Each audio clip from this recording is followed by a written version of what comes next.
Então você comentou que existem alguns elementos sobre a infância de Jesus ali nos evangelhos, como por exemplo a genealogia e a crença ou registro sobre um suposto nascimento milagroso. Então é em Mateus e em Lucas. O que que a gente tem aí? O Isso. que que seria essa genealogia? Seria quem foram os pais e avós e bisavós e assim por diante? Explica pra gente um pouquinho Isso. isso aí. Uhum. São os antepassados de Jesus, que é mencionado ali, tanto em Mateus quanto no Evangelho de Lucas.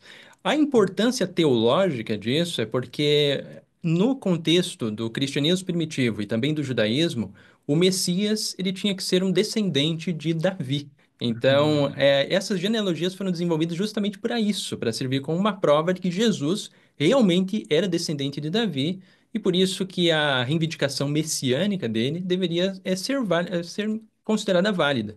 Então é por isso que nós temos essas genealogias ali, essa importância delas para o pensamento dos cristãos antigos. E isso, do ponto de vista histórico, é plausível ou seria forçar um pouquinho a barra? Dizer que Não, Jesus. Uhum, muito provavelmente isso realmente é uma montagem, não é algo que seja uhum, historicamente plausível em relação à genealogia dele. Talvez tá, só em relação, quem sabe, ao pai dele, que, né, conforme mencionei, José e Maria, né, que eram os uhum, pais, e quem sabe talvez os avós, que poderia ainda estar na mente da população. Mas fora isso, é muito provavelmente tudo inventado ali. Nós não temos nenhuma prova de uhum, que isso daí realmente seja a genealogia real. Tanto é porque tá, as duas genealogias elas têm contradições entre si, o que é uhum. uma indicação de que elas realmente foram montadas pelos autores ali, tanto de Mateus quanto de Lucas. Seria para dar uma credibilidade maior à ideia de que Jesus era o Messias, o enviado, Isso. então, por isso que eles Isso, exatamente. É que isso era colocaram. realmente muito importante, até mesmo se nós pegarmos ali a carta de Paulo aos Romanos, pelo que eu lembro, acho que é o capítulo 1, verso 3 ainda que menciona, que Jesus seria da semente de Davi. Então, isso era realmente fundamental para o judaísmo até os dias de hoje, que alguém que se Uhum, reivindica como Messias precisa necessariamente ser um descendente do rei Davi.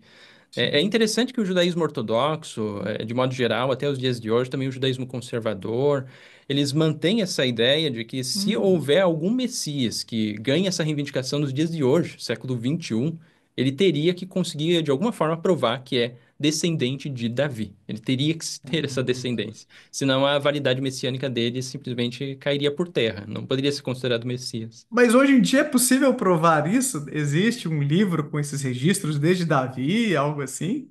É pior que não tem, né? Geralmente eles tentam provar isso através de tradições orais que vão passando adiante. Por Ah, exemplo, um rabino que é bastante famoso, que faleceu em 1994, foi Menahem Mendel Schneerson, que ele era o líder da Chabad Lubavitch, que é o centro da Chabad Lubavitch, que é bem fácil de lembrar desse judeu Chabad Lubavitch, porque são daqueles que vestem de roupa preta e branca, barba longa, uhum, um chapéu, uhum, em forma assim, tipo uma pirâmide no topo, né? Ele tinha essa reivindicação, assim como os rabinos que eram líderes anteriores, de que eles seriam descendentes de Davi. Então é por isso algo interessante é que muitos desses judeus ortodoxos da Chabad Lubavitch, eles consideram que o Rebbe de Lubavitch poderia ser um pretendente a Messias. Tanto é que tem muitas pessoas até hoje da Chabad Lubavitch que acreditam que em algum momento o Rebbe de Lubavitch, o Skneerson, que morreu em 1994, ele vai retornar para reivindicar o trono do Messias, de forma parecida com o cristianismo. E existe essa reivindicação, então, de que ele seria descendente de Davi também, justamente por conta de ser considerado Messias. caramba, cara. Mas essa volta, tipo, por ressurreição, na pegada de Jesus, assim que ele já morreu, que você disse, né? Sim. E aí Na verdade, não existe na Chabad Lubavitch um consenso a respeito de como que ele iria retornar. Seria ressuscitar dos mortos ou alguma coisa assim, ou Aham. talvez a alma dele iria reencarnar, porque eles têm também essa ideia. Ah, é. Mas de alguma forma ele iria retornar para reivindicar o título de Messias.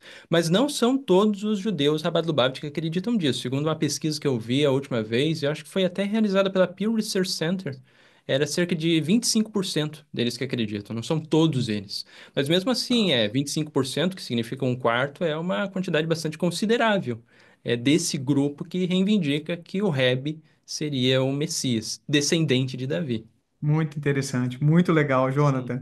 Eu não conhecia essa história. Ou se você contou já em outra live que a gente fez, eu me esqueci.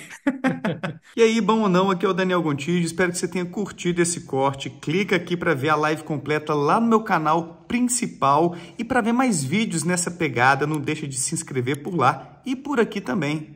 Um abraço, tchau!